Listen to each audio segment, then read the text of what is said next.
Reciban un cordial saludo en nuestro programa Frontera Arrasada, territorio de palabras ísmicas. Hoy tenemos el gusto de estar con Osvaldo García Muñoz, que es escritor, es académico, es investigador, es de la región del Soconusco, en Chiapas, el sur de México, pero en el diálogo que vamos a sostener, él nos va a ir contando de todos estos asuntos que se conectan con la literatura y con el arte. También va a estar con nosotros Alexander, que es pues uno de los artífices de todo este proyecto Ismo, y es un gusto también que estés con nosotros hoy, Alex. Espero que esto fluya de la mejor manera, al igual que contigo, Osvaldo. Y bueno, inicialmente, antes de ya que empecemos a discurrir con las palabras de cada uno, quisiera mencionar un poco la trayectoria de Osvaldo para contextualizarnos.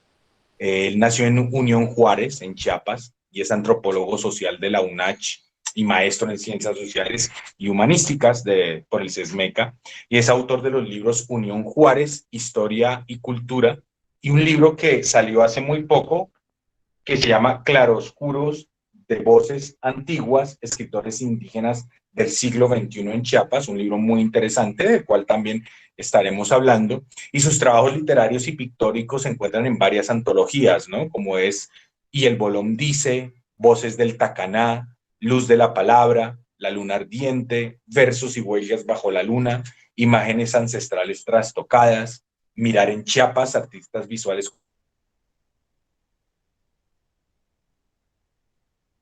Contemporáneos y Rostros del Arte Maya Zoque. Y actualmente colabora con el Centro Estatal de Lenguas, Arte y Literatura Indígena, CEALI, que es un órgano muy importante de Chiapas, que es coetáneo a todo el levantamiento zapatista de 94. Y de hecho, un día con Osvaldo conversábamos y me decía que así como una ala que se simboliza con los fusiles, hubo esta otra ala que se simboliza con los lápices, las lapiceras o plumas, como se les quiera decir, o esferos o viromes, dependiendo del lugar de América Latina en que nos estén hablando.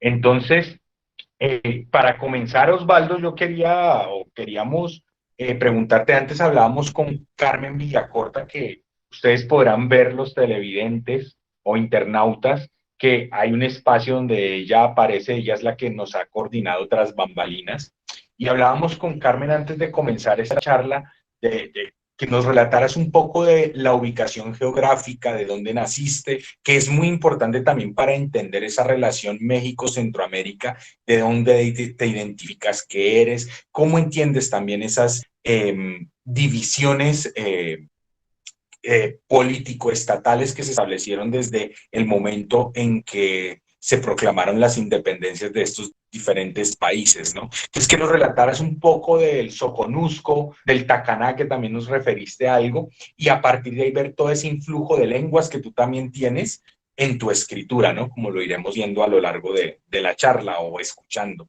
Entonces, de nuevo agradecerte, Osvaldo, y para que empecemos después a charlar.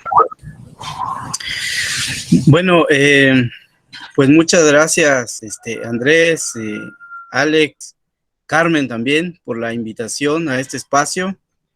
La verdad que es un privilegio poder compartir estas experiencias y poder dialogar, ¿no?, en el ámbito de la centroamericanidad, y también poder reflexionar acerca de la producción, pues, literaria, artística, y pues de quienes de alguna manera vivimos en la frontera, ¿no? Como es mi caso. Pues yo vivo en el Lindero, pero ese Lindero para mí, la verdad, también es un espacio de muchas posibilidades, y yo, más que una línea de separación, yo lo considero un punto de referencia para reflexionar un territorio mucho más amplio, ¿no? Y vivo en un espacio de linderos, pero también de linderos no solo territoriales, ¿no?, sino también políticos, linderos culturales, linderos históricos, linderos étnicos, incluso lingüísticos y propiamente también artísticos, porque las formas de producción y de diálogo que se generan en estos espacios, pues es muy diverso, ¿verdad? Entonces, yo vivo en un lugar muy lejano del centro de México, también lejano del centro de Chiapas, pero muy cercano al corazón de Centroamérica, ¿no? Y yo creo que eso es fundamental para mí, para comprender también mi lugar en este espacio, porque también debo decir que reflexionar sobre el lugar donde yo me ubico es también un descubrimiento, porque no es algo con lo que nosotros nacemos y crecemos siendo conscientes del lugar donde vivimos, ¿no? Entonces, yo creo que también el territorio, el lugar donde habito, pues una vez que ya uno hace ciertas lecturas y que se acerca uno a las personas que fundaron estos pueblos, se va dando uno cuenta de la complejidad de un territorio que precisamente el próximo año se cumplen 140 años de la firma de tratados de límites México-Guatemala. En 2 años más se estarían cumpliendo también los 140 años del inicio de la construcción de la frontera ya con montículos de piedra y concreto, ¿no?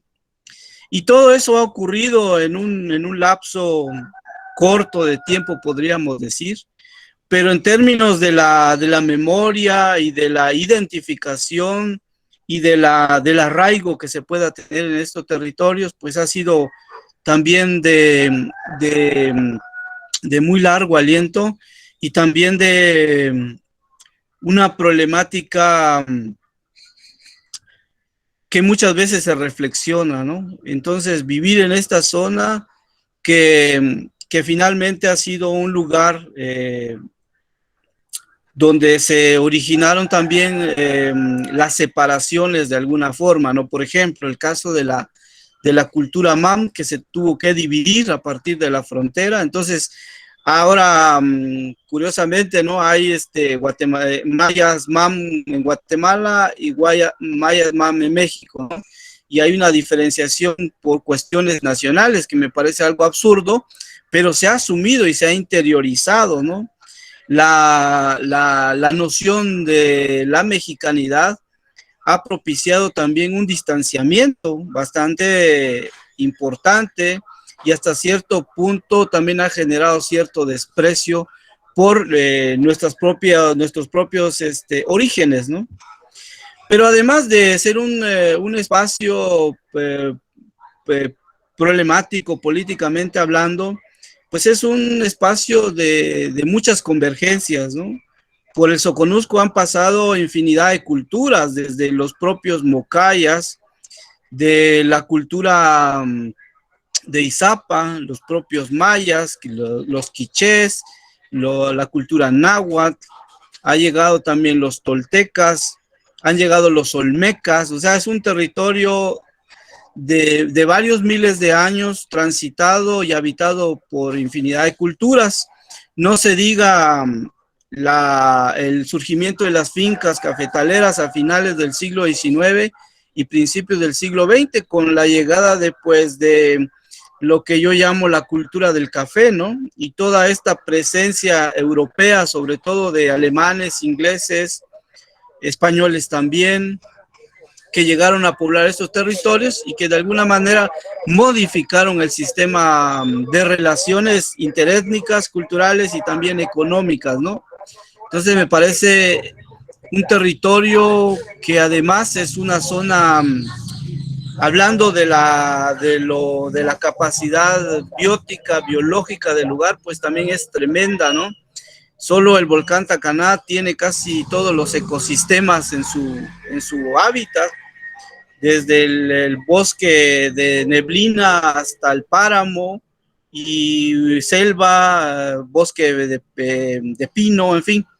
Entonces, y aquí después de donde estoy, que estoy más o menos como una hora y media de Tapachula, pues ya tenemos el mar, ¿no? Entonces, es una zona, además de muy rica en su historia, en su cultura, también lo es dentro de su territorio y de su riqueza natural, ¿verdad? por eso es que esta zona también se ha considerado como zona sagrada, ¿no? Es una zona que abarca todo el cuerpo montañoso del volcán Tacaná, donde habita todavía, pues ya prácticamente a 1400, 1800, hasta 2000 metros, hay poblaciones todavía sobre el volcán Tacaná, y pues la mayoría de nosotros lo consideramos sagrado, ¿no? Entonces es un territorio amplio y de fuerte presencia cultural y biótica en la zona, y que nos parece, bueno, ahora que lo reflexiono yo también desde mis propias investigaciones, pues no ha dejado de ser marginado, ¿no? Entonces hay una colectividad, hay una memoria histórica que comprende el territorio más allá de la frontera política, ¿no? Entonces, yo creo que esta zona donde habitamos, pues primeramente el punto de referencia son los volcanes, ¿no? Son dos volcanes que se encuentran juntos, que es el volcán Tacaná y el Tajumulco. Entonces, estos dos volcanes hacen propiamente un territorio sagrado, ¿no? Y que definitivamente eso hace propicio, de alguna manera, la identificación también con con las poblaciones que están del otro lado de la frontera, ¿no? Entonces, la noción también de territorio sagrado es importante porque eso hace posible que nosotros nos hermanemos con Guatemala y con otros países independientemente de donde hayamos nacido, ¿no? Entonces, cuando hablamos de Unión Juárez, ciertamente es una población, es un municipio que se fundó hace 150 años aproximadamente, oficialmente, pero su territorio ha sido habitado por varias poblaciones mayas antes y después de la independencia, ¿no? Hay muchas zonas arqueológicas todavía presentes, y que hay que explorar bastante porque hace falta ese trabajo, pero definitivamente yo creo que es un punto fundamental también para comprender pues el Soconusco, porque el Soconusco finalmente es también una idea, ¿no? O sea, es un territorio también que se ha idealizado, que se ha comprendido y que finalmente de pronto se vuelve hasta místico, porque no solamente es el espacio que está habitado, sino es el espacio que se ha construido para nosotros y que reconocemos finalmente como un territorio que, bueno, desde ahora lo veo que nos fue arrebatado, ¿no?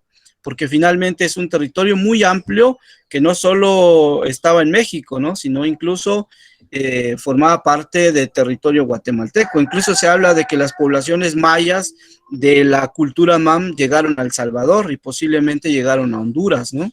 Y que de ahí volvieron a regresar y entonces volvieron a habitar este territorio.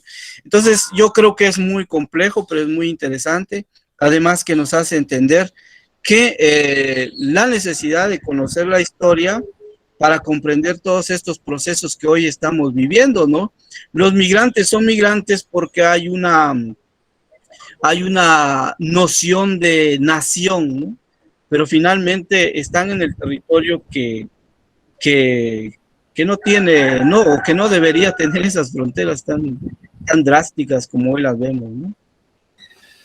Excelente, José Osvaldo García Muñoz, esta primera descripción, problematización a la vez, que creo va muy en el espíritu de nuestra iniciativa de la articulación oísmo, nuestra articulación centroamericanista oísmo, con este programa, este pequeño, grande proyecto de debates literarios, ¿no? Intelectuales a partir de la literatura, que el propio nombre de este proyecto Istmo intenta representar, el Frontera Arrasada, ¿no? Territorio de palabras ísmicas, y acá con la oportunidad de platicar con vos sobre estas reflexiones sobre literatura a partir de lugares tan bien ubicados en este entremedio del legado colonial, ¿verdad? De pueblos que han sido dispersados, divididos a partir de las fronteras nacionales que se han diseñado desde la colonia y que atraviesan el problema de la definición de lo nacional, por lo tanto, de la identidad misma, ¿no?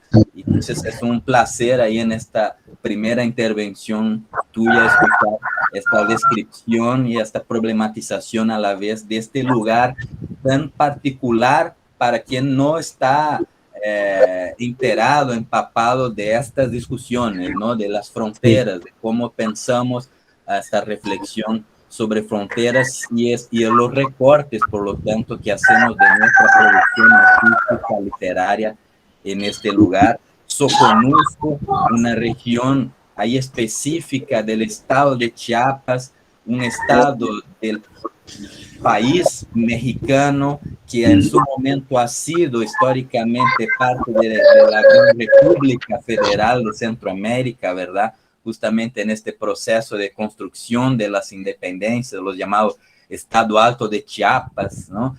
Entonces acá estamos, creo que con la oportunidad concreta, efectiva de debatir el problema de la identidad nacional a partir de los pueblos mismos, a partir de la idea de arrasar las fronteras, como esta nuestra iniciativa propone. Y ahí, Andrés Felipe, se me permite, ya saludándote también al comienzo de nuestra charla acá con José Osvaldo, no te había saludado. También a Carmen Elena Villacorta, nuestra compañera de oísmo, que ha, como ha mencionado al comienzo, Andrés, abierto acá la sala de discusión, en la sala virtual de nuestra entrevista con José Osvaldo. No sé si estará al final, en la edición se sale acá el cuadradito con el rostro de Carmen, si quienes nos acompañan, no sé si lo ven o no, lo vamos a solventar luego en la edición, pero Carmen también es compañera de la articulación centroamericanista UISMO y muy atenta a los debates literarios precisamente. Yo sé que a ella le encantaría acompañar esta discusión con José Osvaldo García Muñoz, y ahí acercándome una pregunta, Andrés, se me permite. Yo estaba, bueno, como Andrés has mencionado al comienzo, acá la apertura de nuestra entrevista, Osvaldo, vos sos un intelectual, un escritor, también un académico, o sea, he leído un poco tu trabajo de maestría, ¿no? Donde justamente ubicas un poco este debate, por lo que pude leer, de lo que estamos convocando acá en este inicio de esta charla, de estos debates de identificaciones étnicas. Entonces a mí me llamó bastante la atención que abres el texto de tu trabajo de maestría, que es un trabajo que piensa los discursos artísticos a partir de la pintura maya zoque, ¿verdad? Y acá estamos hablando esta iniciativa de escritores centroamericanos, pero muy interesante cómo piensas la escrita, el discurso a partir de otros registros, ¿no? También no solo de la palabra verbal escrita, como el trabajo de pintura que zoque, maya zoque, que reflejas en tu tesis de maestría, y abres este trabajo académico mencionando cómo en los últimos años hay procesos de cambios radicales en la integración de los pueblos indígenas y cómo el arte ha estado siendo un elemento muy importante de ubicar estos recortes de integración y de identificaciones étnicas, ¿verdad? Entonces, yo me imagino que el trabajo de maestría vale mucho la lectura. Ya dejo acá esta propaganda para que se lo busquen ahí quien nos acompaña. Esta problematización artística de la pintura maya zoque que hace Osvaldo. Pero esto te preguntaría muy directamente, Osvaldo, ¿cómo articulas también, cómo reflejas esto en tu trabajo literario estricto sensu, ¿no?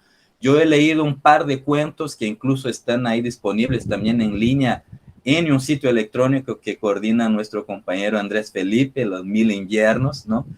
Y he leído ahí en especial un que me ha recomendado él, que es La Casa, ¿no? El texto La Casa,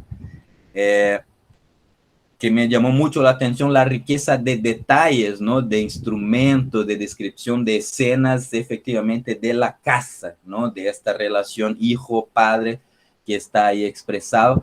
Pero quisieras ahí, agarrando este ejemplo, entre otros que puedo mencionar, preguntarte cómo tu literatura refleja o piensa que debe reflejar este problema de la identificación étnica, sobre todo para quienes no conocen tanto de la multiplicidad de pueblos que hay en este México profundo, ¿no? Que se suele llamar de México profundo, más allá de lo México capitalino, que a veces internacionalmente se conoce. Entonces, pensando en nuestra audiencia a lo largo, ¿cómo crees que esta reflexión está expresada en tu literatura, Osvaldo?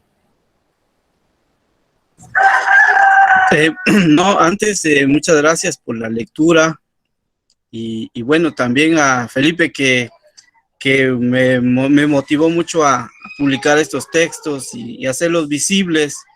En ese caso, no tengo algunos textos escritos, pero soy como un poco, lo pienso un poco para publicarlo, porque entiendo que la literatura también es un proceso. Pero al respecto de la pregunta, yo creo que mi mayor motivación para hacer lo que ahora hago, desde la investigación hasta la escritura de textos más literarios, pues ha sido esa como, dijéramos que esa búsqueda de ese encuentro con ese que soy yo en un espacio como el que he descrito, ¿no? Porque yo, la verdad es que yo empiezo a interesarme en el arte, en la literatura, en la propia antropología, a partir del descubrimiento con mis abuelos, ¿no? Y no estoy siendo esencialista en ese sentido porque es real, ¿no? Ahora donde estoy ubicado era una casa de madera muy, muy grande realmente, ¿no? Y tenía cuartos pequeños y lo que tenía, bueno, el 50% del espacio eran el espacio para dormir y el otro 50% era la cocina, ¿no? Y era así de grande la cocina porque era el lugar donde nos reuníamos los abuelos, nosotros vivía mi papá y mi mamá y 3, 4 hermanos que éramos pequeños, vivíamos aquí, vivían mis abuelos, pero también vivían algunos tíos con sus esposas, sus hijos, entonces éramos una familia muy grande, ¿no? Entonces la cocina tenía que ser muy grande para que todos pudiéramos comer ahí, ¿no? Entonces, ese primer recuerdo que tengo de esa imagen de la familia en su conjunto, me provocó a mí pensar por qué se daba esa situación de esa manera, por qué estábamos así y por qué convivíamos así, ¿no? Y pensando en eso me voy dando cuenta, por ejemplo, que el caso de mi abuela no vestía igual que las demás señoras de la comunidad, ¿no? Y en ocasiones la escuchaba hablar en otro lenguaje que no era el español. Más aún, cuando vamos viendo, recordando y me voy dando cuenta que la casa de mi abuelo, donde vivíamos nosotros, era la casa de muchos comerciantes, viajeros, inmigrantes, que venían de Centroamérica como tal, de Guatemala y de otras partes, que venían a pasear, a vender sus productos, o que venían huyendo de alguna situación. Y entonces aquí mi abuelo le daba lo que se llama posada, ¿no? Y les daba posada a todo el mundo. Y algunas personas se quedaron acá tanto así que aquí se casaron, aquí hicieron su familia y en fin.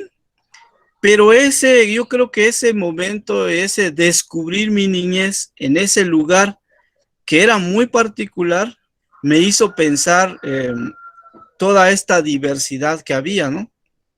Y voy encontrando un vínculo muy, muy fuerte con la cultura maya, ¿no? Con la cultura maya. Y yo creo que eso es lo que hace un poco el clic en mí, ¿no? Porque entonces digo, a ver, hasta donde yo había llegado, hasta lo que me habían dicho en la secundaria, lo que me habían dicho en la preparatoria, es que los indígenas se encontraban en la zona de los Altos de Chiapas, ¿no? Allá por San Cristóbal, que todos los indios eran de San Cristóbal. La otra versión era que estaban allá por San Cristóbal y también estaban en Guatemala. O sea, los indígenas estaban en Guatemala. Pero en esta zona no. Parecía, hasta cierto punto, desde la visión de mis profesores, que este territorio no tenía historia, ¿no? Y que estas poblaciones habían aparecido de la noche a la mañana y que se encontraban quizá desde el punto de vista de ellos en el limbo, porque jamás me escuché mencionar que este territorio fue habitado por mayas, ¿no? Y que este territorio fue rebasado por una frontera y apropiado por una nación, ¿no? Porque curiosamente de eso no se habla, ¿no? Y cuando tengo el interés por entonces encontrar esa raíz o de alguna manera ese vínculo que hay con mis abuelos, con el territorio, con los compañeros guatemaltecos, que yo los veía desde niño, jugaba con ellos, porque igual traían sus niños, venían a cortar café, venían por centenares de gentes, ¿no? Pero era tan normal que pues no se le daba esa importancia, decir, bueno, ¿cuál es la diferencia entre que venga un guatemalteco a cortar el café y yo asumir la de patrón, ¿no? Pues es una cuestión de explotación, y una cuestión de explotación asumida desde el nacionalismo y desde la entrada de un precapitalismo en el siglo XIX, ¿no? Al grado de que hoy todavía hay fincas cafetaleras acá en la zona Soconusco, que es algo totalmente anacrónico, ¿no? Pero está presente. Todavía bajan los guatemaltecos mayas, a cortar café a las fincas cafetaleras. Todavía hay galleras, todavía hay lugares donde la gente llega y es prácticamente encerrada, ¿no? Para cortar el café. O sea, no es algo que ya quedó ahí, pero de eso no se habla, ¿no? Hablar entonces de nuestras raíces indígenas, pues es todavía peor, porque ¿quién se quiere declarar indígena en un territorio donde más de 100 años se lleva repitiendo el discurso de tú eres mexicano, tú debes de hablar español, tú debes de saludar a la bandera, tú debes de cantar el himno nacional mexicano, debes de conocer a los héroes de la patria, empezando por don Miguel Hidalgo y Costilla, debes de identificar a tu presidente de la República, es más, tienes que apoyar a un partido político. O sea, si lo vemos, de generación en generación lo interiorizamos. Entonces, cuando queremos quitarnos todas esas capas de dominación sobre impuestos, discursos impuestos, pues es muy complejo, ¿no? Y a veces no es posible salir a la calle y decir, es que vengo a reivindicar mis raíces indígenas, o vengo a hablar de la historia, o de los procesos de marginación, de lucha por la tierra. A veces no se puede salir así, porque también aquí todavía pervive la discriminación. Y ser Mayamam, pues es ser guatemalteco, ¿no? O sea, tú no puedes asumir una línea consanguínea de raíces mayas o pretender hablar este idioma, porque entonces la misma población te va a marginar. Por eso la intención también ha sido experimentarlo de otra manera, ¿no? Tratar de alguna forma de visualizar, por ejemplo, las memorias históricas, las anécdotas de las personas que vivieron en este lugar y que han fundado esas comunidades, ¿no? Entonces, pues puede sonar muy ambicioso, pero finalmente la intención era de mi parte ir haciendo entrevistas, escuchar a los ancianos, porque no hay libros, no hay documentos, ¿no? Donde se hable de esos procesos. Hay un silencio muy atroz, muy profundo, ¿no? Entonces ahí creo que mi intención era a través de mi reflexión ir profundizando en esto que que no se estaba diciendo, que no es, un tema del que nadie quería hablar, ¿no? Y pues lo inicio principalmente a través de la literatura, porque ese fue mi primer ejercicio, ¿no? De escribir, tratar de experimentar partir de esas experiencias primeras en la casa, en la familia, en el espacio donde estoy, cómo vivimos, cómo convivimos, cómo compartimos nuestras familias, nuestros espacios, ¿no? Entonces yo creo que la literatura ha sido un factor fundamental para mí, porque algo que no puedo expresar de manera directa, sin que ello sea signo de señalamiento o de silenciamiento, pues es la literatura, ¿no?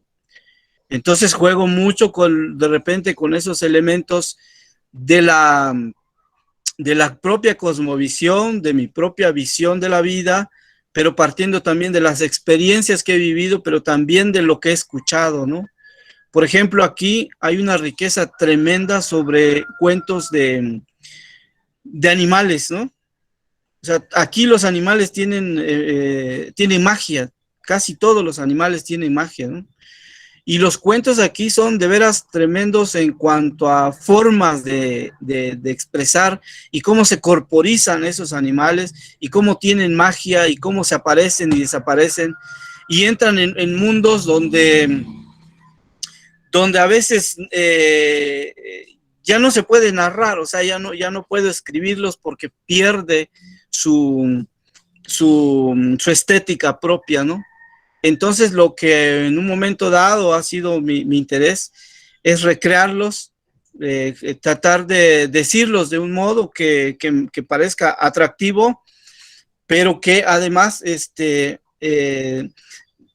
me ubique en un lugar, ¿no? Yo creo que eso ha sido importante para mí también, por eso escribí al otro día el texto de El Señor del Cerro, ¿no? El Señor del Cerro, que no es más que la historia que se cuenta aquí de un hombre que entró a una cueva porque le habían dicho que ahí iba a encontrar un tesoro, ¿no? Y ese hombre se emocionó tanto de encontrarse con ese tesoro que ya nunca regresó.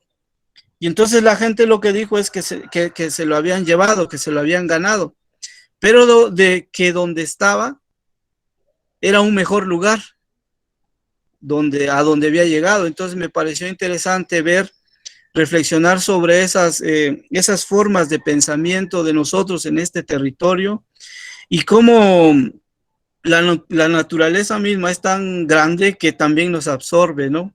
Entonces yo creo que la literatura ha sido un elemento importante.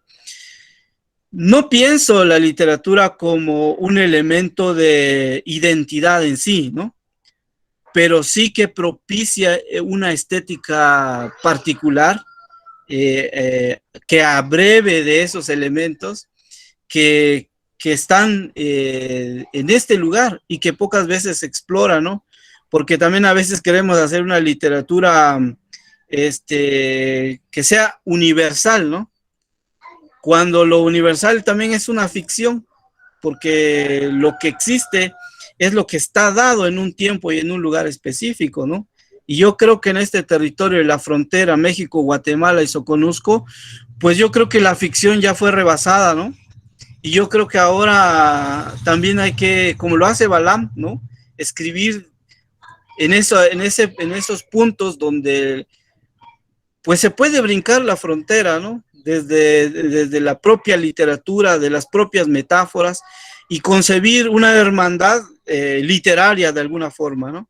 Y yo creo que también ese es un atrevimiento, pero es algo necesario, porque yo creo que leernos desde distintos lugares hace posible que ya no nos concibamos tan lejanos, ¿no? Cuando uno lee pues a Abraham Rodrigo, pues uno se conecta, ¿no? Y hace uno bastante conexión con eso que son los territorios. Y bueno, ese sería mi... Perfecto, perfecto, Osvaldo. Felipe, me permite una pregunta muy puntual antes de pasarte la palabra, aprovechando el gancho de este último comentario de Osvaldo, que es un montón de reflexiones súper importantes, ¿no? Pero muy objetivamente, Osvaldo, entonces vos ubicaría a tu propio trabajo literario no como una literatura mexicana, no como una literatura guatemalteca, pero ni tampoco como una literatura maya mam, tampoco, es decir, ¿estamos hablando del territorio soconusco o estamos hablando de esta literatura de puntos de contacto entre diferentes territorios? ¿Cómo definirías así en este sentido objetivo, si es posible, esta traducción literaria de estas cosmovisiones a que te propones? Sí, yo creo que por la complejidad del lugar y de las culturas con las que nos encontramos,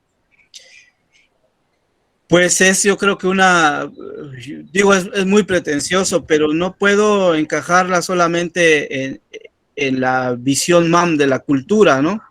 O la visión literaria de la cultura MAM, puesto que tampoco se está escribiendo en lo que respecta al territorio mexicano, del lado mexicano.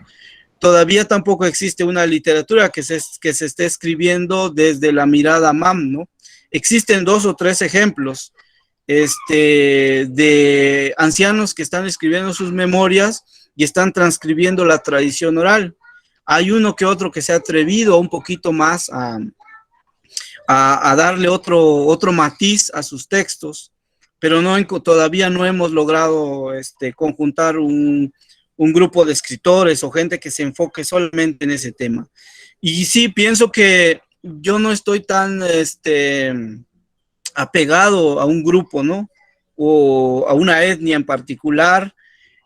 Tampoco me declaro mestizo, porque eso es caer en esas dicotomías indígena, mestizo, ladino, y que puede no ayudar no va a abonar a mucho, ¿no? Lo que es el proceso creativo. Entonces, yo creo que yo digo, más bien lo que quiero yo hacer y lo que estoy escribiendo y lo que hago, también estoy partiendo desde el límite, ¿no? Pero el límite no como un punto de separación, sino un punto de convergencias, precisamente, como decías, Alex, y que eso ayuda a comprender también un espacio mucho más grande, ¿no? Y que no tiene que limitarse a comprender a solamente los que estamos de este lado para diferenciarnos del otro lado, ¿no? Sino que las voces que están confluyendo en todos estos ámbitos, pues efectivamente hacen que la literatura sea mucho más rica, ¿no? Porque al menos en las voces que yo escucho de los entrevistados, pues son muy diversas incluso en su propio lenguaje, porque encuentras personas que se expresan con un español muy refinado, ¿no?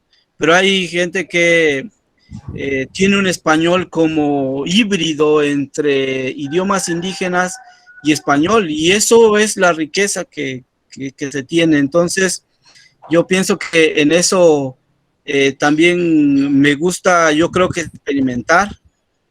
Pues he escrito cuentos sobre prostitutas, sobre lugares donde uno dirá, bueno, los indígenas no van ahí, ¿no? Pero no, bueno, desde mi punto de vista, yo creo que la literatura tiene esa gran virtud, ¿no?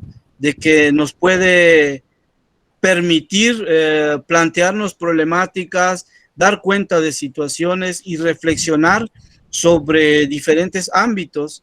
Y yo creo que en una de esas puede ser aceptado como literatura universal o no, simplemente es literatura y puede pasar al bote de la basura, pero finalmente en el momento que yo estoy diciendo lo que a mí me interesa, desde un lugar donde estoy yo ubicado, desde una frontera si se quiere, pues ya pienso que ya es importante para poder encontrarnos con otros que están en el mismo proceso, ¿no?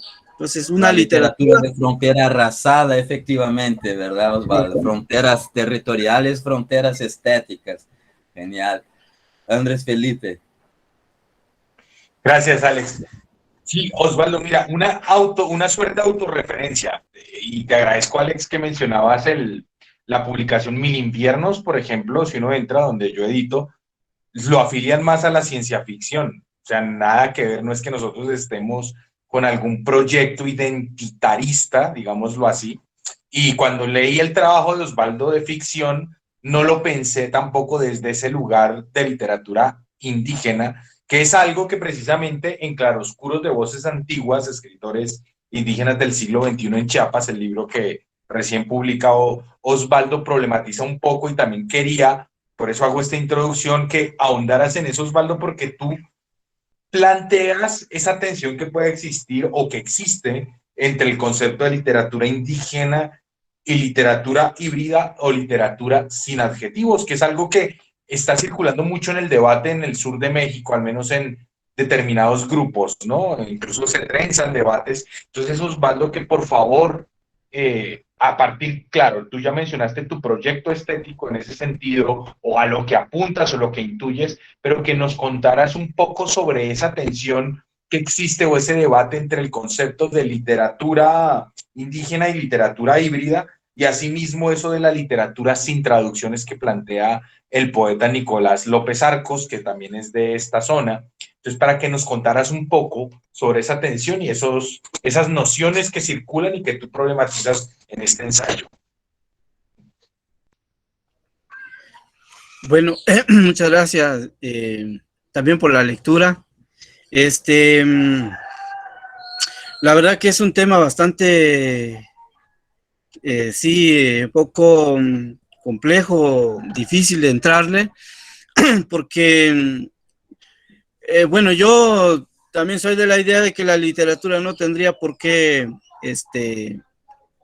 tener adjetivos o quererla identificar con una identidad, una etnia, pero también eso puede ser demasiado elitista, ¿no? En el sentido de que yo no tengo por qué cargar con mi historia, yo no tengo por qué comprometerme con nada ni con nadie, y que finalmente lo que importa es la palabra por la palabra misma, ¿no? Pero como también de lo que se trata es de reflexionar la humanidad, porque finalmente los que escriben son personas, entonces también de lo que se trata es de pensar cómo se construyen estas literaturas, ¿no? Cómo es que alguien quiere decir algo y lo dice de tal modo, y que aunque tenga un dominio técnico muy grande, aunque sea un lector asiduo que conozca toda la literatura, finalmente no puede separarse de sí mismo, ¿no? O sea, y ese sí mismo está ubicado en un lugar y en un espacio donde se está absorbiendo todo lo que en el entorno está ocurriendo, ¿no? Y que de alguna manera eso que está sucediendo a su alrededor y que es absorbido a través de su cuerpo, de su mente y luego convertido en emociones, pues es lógico que se transfiera a la literatura. O sea, escribimos también desde un lugar y escribimos también desde nuestras propias emociones y también desde nuestros propios intereses, ¿no? Y bueno, cuando me topé yo con esta idea de una literatura indígena, pues entiendo, ¿no? Poco a poco con las lecturas también de los procesos históricos, que finalmente surge esta literatura como una idea de afincarse en una identidad, ¿no? Entonces, los primeros escritores de esta literatura, pues traen una carga ideológica muy fuerte. Y entonces la búsqueda es demostrar primero para un público, curiosamente no para ellos, sino para un público extraño, extranjero, la capacidad de escribir, de crear, porque recordemos también, bueno, ese es mi punto de vista, que la literatura también es un concepto con una definición elitista finalmente, ¿no? El arte en sí mismo se concibe como la cultura culta, la más alta, ¿no? La alta cultura. Entonces, si se logra escribir literatura, pues de alguna manera estás de ese lado, de ese grupo de élite, de ese lado de personas cultas, ¿no? Si las culturas indígenas habían sido despreciadas, minorizadas, porque no tenían la capacidad para crear, en la lógica del escritor en lenguas indígenas, pues tenía que retarse para demostrar que tenía esa capacidad, ¿no? Entonces la literatura escrita en lenguas indígenas ya nace con esa carga, ¿no? Finalmente es una carga que los propios escritores al inicio la asumieron, porque intentaban también la reivindicación de sus propias literaturas, ¿no? De su propia escritura y casi en consecuencia de sus propias lenguas, ¿no? Porque las lenguas indígenas, estamos hablando de los años 50, años 40, 50, 60, pues ni siquiera eran consideradas lenguas, ¿no? Eran consideradas dialectos, ¿no? Y las culturas son culturas menores, o sus artes, pues ni siquiera no eran artes, eran artesanías, eran creencias, costumbres, pero no era arte. Entonces, por eso es que surge con esa carga, ¿no? Tiene una carga ideológica muy fuerte y que llama a un posicionamiento político también claro, ¿no? O sea, la idea de poder apropiarse del discurso indigenista, para luego revertirlo, ¿no? Desafortunadamente, lo puedo decir también, que hasta este momento, por eso sigue siendo de alguna manera también una literatura híbrida, ¿no? Porque también para que te publiquen un libro, casi por política editorial, tiene que haber una traducción, ¿no? Una traducción a la lengua española, ¿no? Y eso es realmente denigrante. ¿Por qué alguien que escribe, que hace literatura, tiene que ser su propio traductor? ¿Por qué no escribir solamente en sus lenguas? Porque en términos de la Constitución y los derechos universales del hombre y todas las veintitantas leyes que hay en México sobre la defensa de los derechos de los pueblos indígenas, no toma en cuenta que el Estado siempre va a defender a la mayoría, ¿no? Y se va a colocar del lado de la mayoría, porque siempre va, en el caso de México, va a asumir que las minorías, aunque en el discurso sea otra cosa, se asume que las minorías tienen que integrarse a las mayorías y no al revés, ¿no?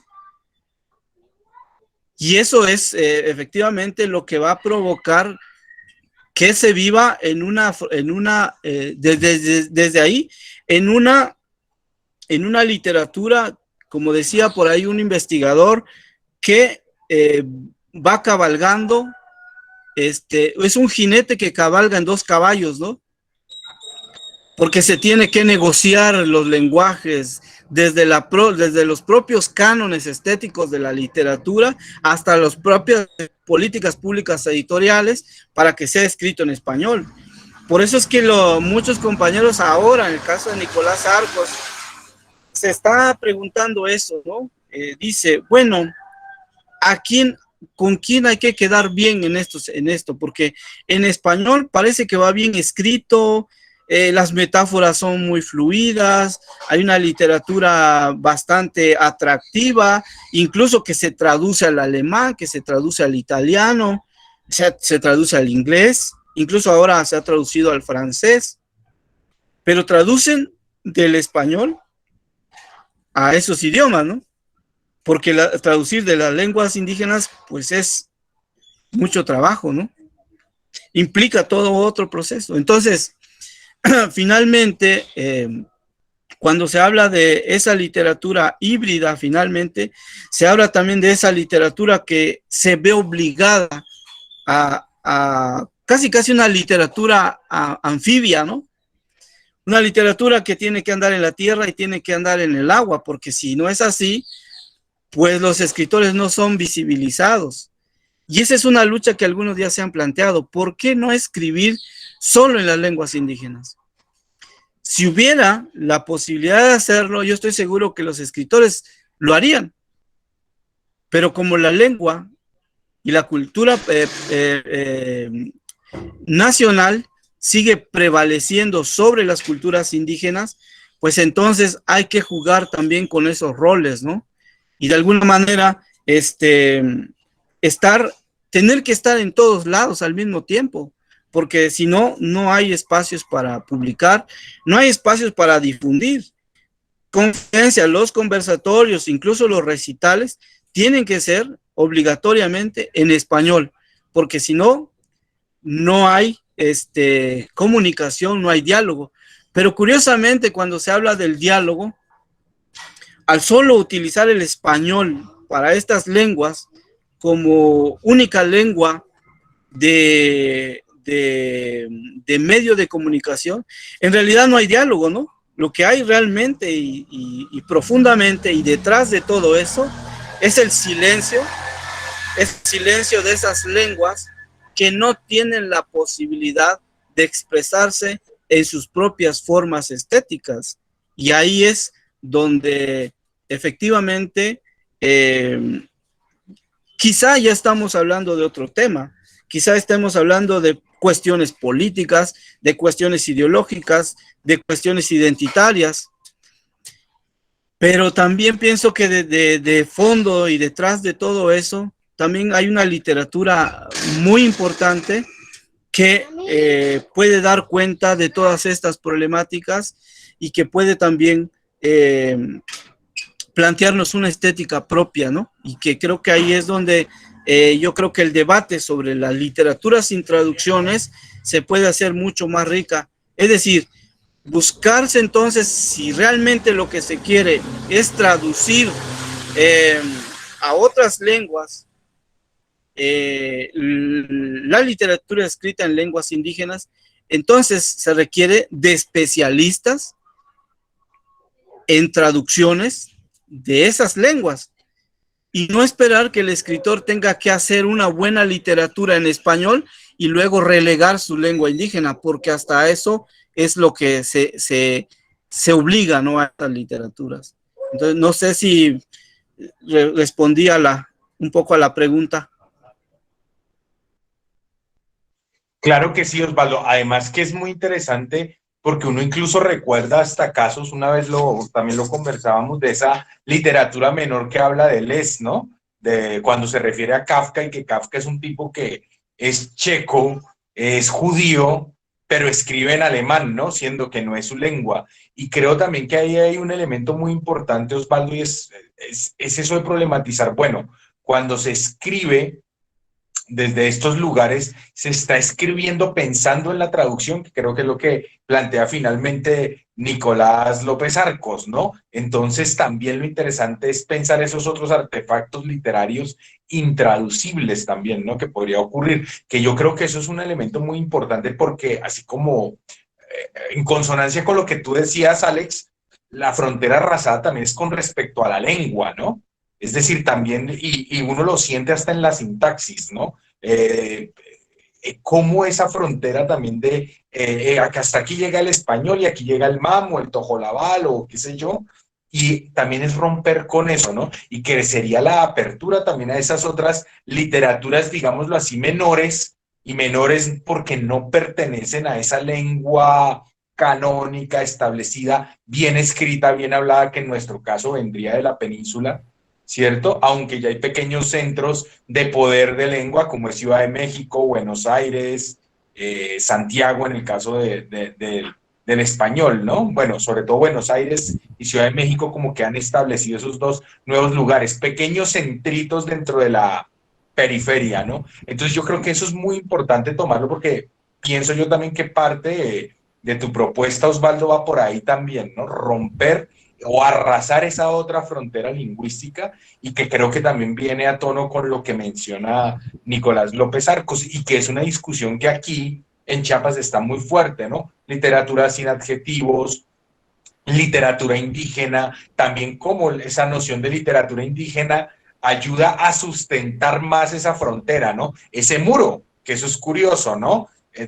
Con una, de pronto con una intención reivindicativa, pero lo que hace es fortalecer los cimientos de ese muro para mantener esas fronteras ilusorias, ¿no? Entonces es más como para ampliar y ver cómo la propuesta de Osvaldo también apunta a todo eso en términos de su escritura. Alex, no sé si quieras preguntar algo a Osvaldo. Solo tal vez a comentar, agregar algo en esta misma reflexión, y tal vez ya acercándonos al final de nuestra entrevista, ¿no? Que ya vamos con el tiempo un poco ahí, a pesar de tanto que hay que explorar de este asunto y aprovechar esta excelente plática acá con el compañero José Osvaldo. Pero entonces, pensando estos últimos comentarios, Osvaldo, ¿cuál es el plan?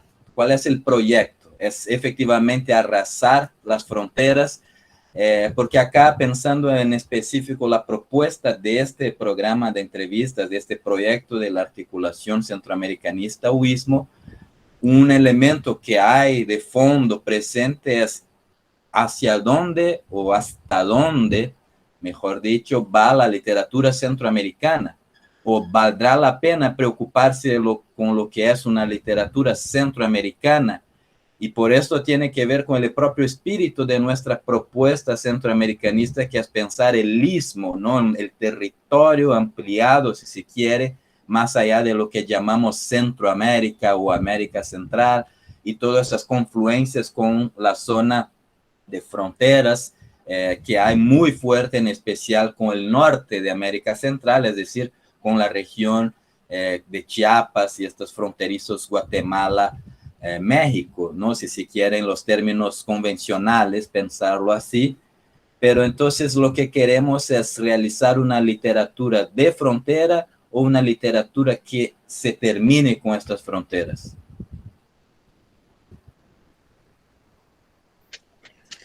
Bueno, yo estoy pensando en el Soconusco, y también estoy pensando en Chiapas como territorio en una noción de Centroamérica, ¿no?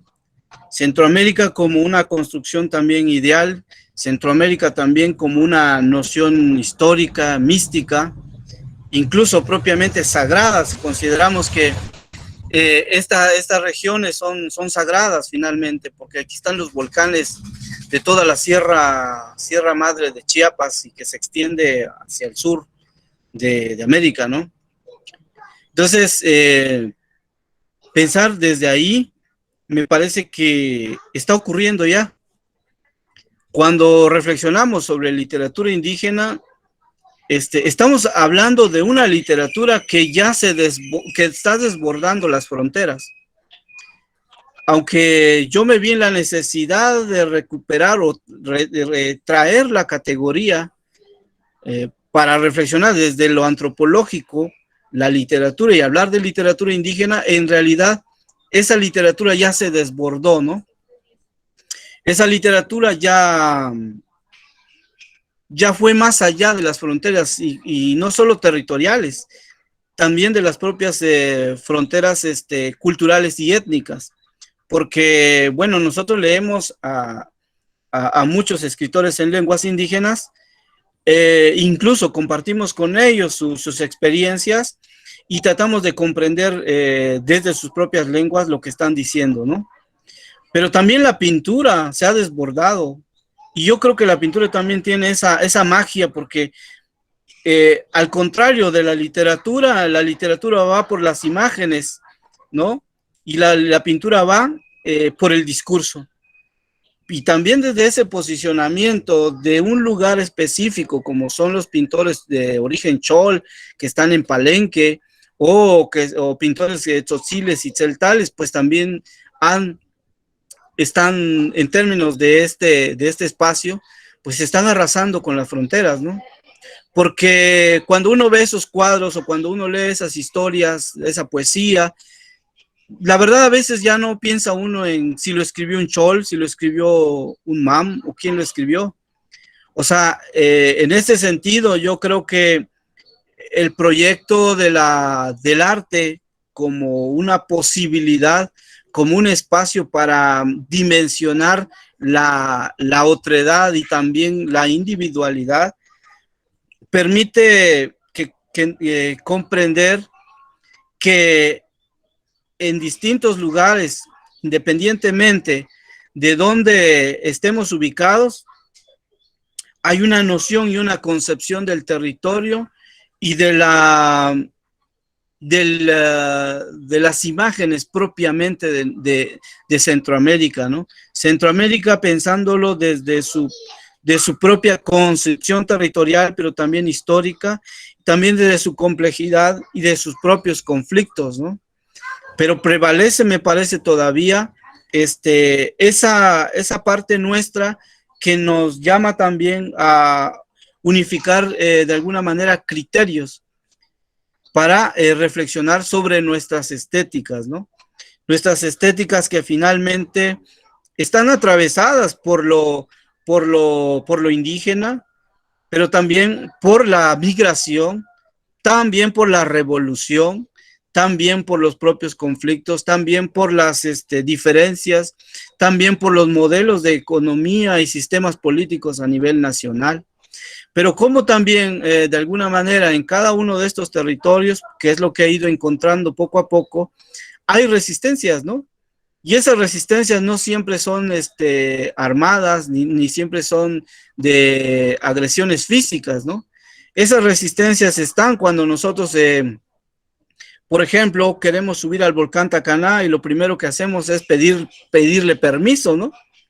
O sea, ¿quién en su modernidad le pide permiso a la montaña para subir? O sea, es algo totalmente absurdo para ese modelo de pensamiento. Sin embargo, nosotros comprendemos que no podemos subir sin antes pedir permiso, porque finalmente estamos pisando un cuerpo vivo, ¿no?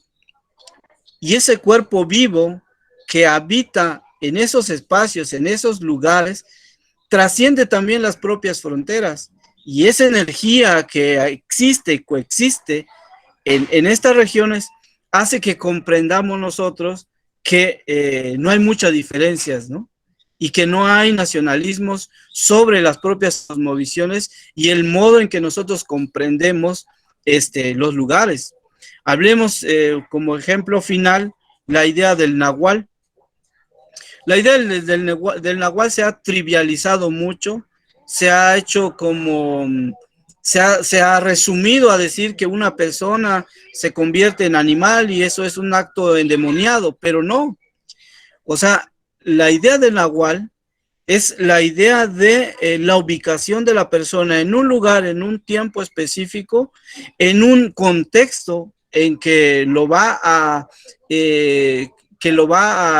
definir como persona íntegra, integrada a una comunidad. Entonces, cuando yo digo y asumo que yo tengo un nahual de serpiente, lo que se debe de entender es que yo no soy un ser maligno, ¿no? Sino que yo pertenezco a una tierra, a un lugar donde hay una energía que yo no puedo controlar, ¿no? Y que solo es posible de direccionarla a partir de que me dejo llevar por la experiencia de la comunidad y le doy dirección a esas características de mi nahual de serpiente, que lo mismo es un animal de cielo, porque hay serpientes que vuelan, es más, el rayo es una serpiente, pero también es un animal de tierra y también es un animal de agua, es decir, que finalmente quien asume ese nahual se está identificando con un ser mítico, mitológico, pero que también cobra una responsabilidad dentro del lugar donde habita, ¿no? Y esa responsabilidad y esa energía que cada persona carga debe de ser en beneficio de ese lugar donde, o sea, ¿para qué? ¿Para qué tienes eso que tú tienes? ¿Qué utilidad le vas a dar, no? ¿Es para servicio tuyo o es para servicio de los demás? Por eso es que un curandero, si no cura, se muere, sencillo, porque tiene un don que tiene que compartir. Y en ese sentido me parece que la literatura que está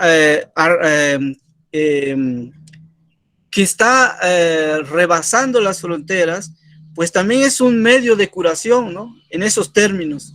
Yo creo que el escritor también tiene un nahual y lo único que tiene que saber es qué tipo de nahual tiene y para qué va a utilizar esa energía que, que, le, que le trasciende a él como sujeto, como persona, en un lugar, en un tiempo que lo reclama. Porque no naciste ayer ni vas a nacer mañana, naciste en este tiempo. ¿Por qué? ¿Para qué? ¿Cuál es tu nahual? ¿Cuál es tu función? Y si es acaso lo que estás diciendo es lo que realmente va a curar o en realidad es una manera de irse muriendo, ¿no? En términos de que si no ayudas, entonces te mueres.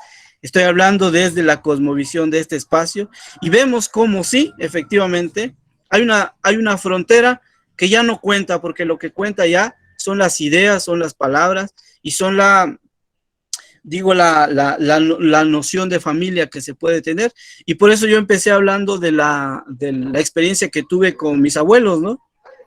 Porque en esa casa podíamos convivir hasta 30, 40 personas, estar en una misma mesa y todos hablando desde sus propios lugares, ¿no? De sus propias experiencias. Y entonces me voy dando cuenta que mis dos abuelos pues tenían una función, ¿no? Y la cumplieron, porque sirvieron de casa, de hogar, para mucha gente que lo requería en ese momento, ¿no?